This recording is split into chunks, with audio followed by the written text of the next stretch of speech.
Finally, we come to the end of this podcast, and my last review for the December movie roundup is a movie called Aftersun, which was released by A24. This film is directed and written by Charlotte Wells. This film, for those who have not heard about Aftersun, it was one of the big films to come out of the film festivals this year. It had a rapturous response at Toronto. And Aftersun follows a 11-year-old daughter and her father on vacation. What Aftersun is about is it is at a fading vacation resort, 11-year-old Sophie treasures rare time together with her loving and idealistic father, Calcum, played by Paul Mescal.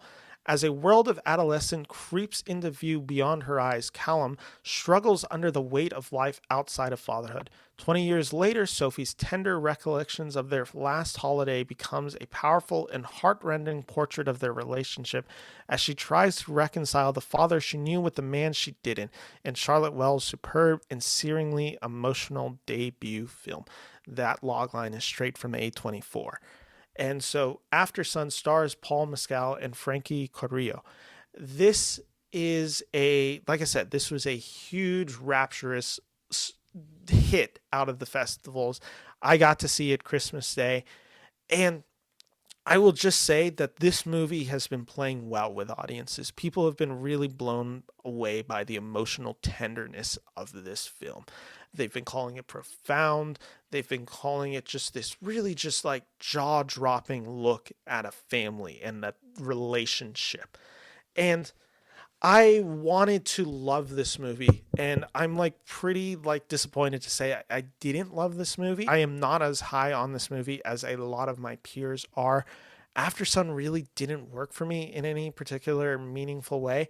And the reason I struggled with Aftersun is I didn't buy into the emotion of this film. And that's largely due because I just didn't like how the script played out. It very much plays with the idea of time and jumping both from the past to the present. And then even in the past, it shifts time perspectives there from different days on the vacation. It's not linear in any way. And I just found myself really bored by this movie. I felt really dry, and I felt like I was trying to be made to cry. I really found this film to be pretty weaponizing of its emotional vulnerability. There were scenes that were so clearly designed to make me cry, but I just, like I said, and I'm an easy crier. I will cry at basically any movie that you give me. Like I'll tears all the way down, and this movie never got me close to that. And it's just, like I said, it's just this failure of the film where I felt it trying, and I felt it felt like it was pandering, and I didn't appreciate that. The relationship between Callum and Sophie is tender for sure, but the issue with it is it's so slow in the film. It's presented in such a meticulous way that I couldn't get into it. I really just, there was nothing for me to latch onto and buy with these characters or feel anything for these people. I think of the two, I actually think, I know Paul Mescal has been getting much praise for his performance in Aftersun as the father. I think Frankie Corio actually has not been getting enough praise for her performance as the 11-year-old daughter. I think she's really good in this film. I think she really brings the parts of the emotion that do work for me in this film. I think it's really based on her and her relationship with her father in this film. Paul Mescal is good in this film. There wasn't, again, it's the same thing where it just like, I felt the acting in this film. Like I really felt him going for it in certain scenes. There's this scene that revolves around a bedroom that comes in kind of like the final, I think like 20 minutes of this film, where I really, like I said, I felt the acting, and I know a lot of people have been praising this performance for its quietness. I was like kind of blown away by like how non-quiet I found the performance, where I found it to be very showy in certain sequences. And that's not to say that it's a showy performance all the time, but in certain scenes, it really, just like I said, I felt him going for it.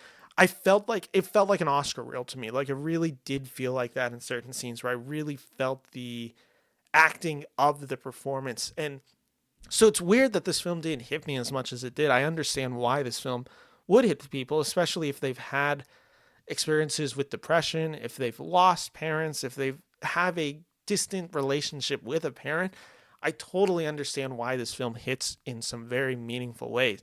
It just didn't work for me in that regards. And also I didn't like how the film looked.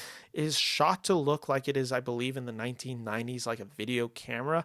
So you're seeing a lot of it grainy. You're just seeing it's supposed to feel like a home vacation. And that does work to some degree, because to some degree, it does feel intimate. It does feel like I am watching something that I should not be watching, where I feel like a fly on the wall. And then at other times, though, the issue is it just doesn't, like, it's a 1990s video camera. Like, it just doesn't look particularly good. Like, it's just by design, a home video is not cinematic in quality because it's a home video. Like, it's not supposed to be cinematic. So I just found that to be a struggle in the actual style of this. I'm sure people are yelling and explaining why I'm wrong on this, and I totally understand it. I It's always rough when you crap on a movie that people were sobbing and crying and just emotional over, and then you hear me just being like, "No, this movie does nothing. It has no real emotional hold to me."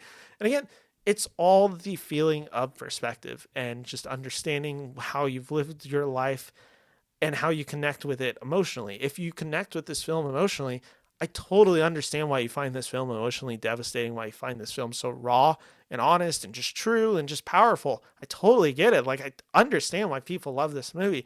I'm just sad to report that I wasn't one of those people that love this movie. I thought the writing was at times very clunky, which again, probably by design because it adds an authentic feel to it, but it's too much of vignettes in this film, where it's a film that really much relies on this scene going into this scene that isn't always connected, but it is always this idea they are on a vacation together. So there's no real narrative through line throughout a lot of aspects of this film. It's a 1.5 out of 4 stars for Aftersun. Sorry to say. I just, like I said, I might give this film another chance, but at this moment, this film did nothing for me.